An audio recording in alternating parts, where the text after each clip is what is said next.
So, guten Tag miteinander. Das sind ich noch einmal wir. Ich habe da noch ein Gedicht gefunden von meiner Schwester Ursula Michel. Und ich meine, das passt so gut in diese Zeit, in Herbst und mit alle Seelen und alle Heiligen. Das Gedicht hat all deine Träume. Wenn du nicht just ein Drügepol bist, hast du Träume.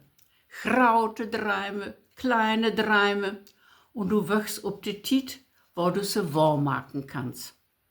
Schiffst deine Träume op die lange Bank, kriegst nicht erst den drei, die kleinen Träume zu verwirklichen. Und du die versüß, füllst du Man kann die nix Leiges nachsagen. Die Leben für Arbeit und Pflichterfüllung.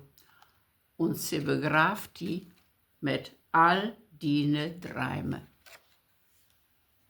Das wird so. Halt you Kriegel und gut schon.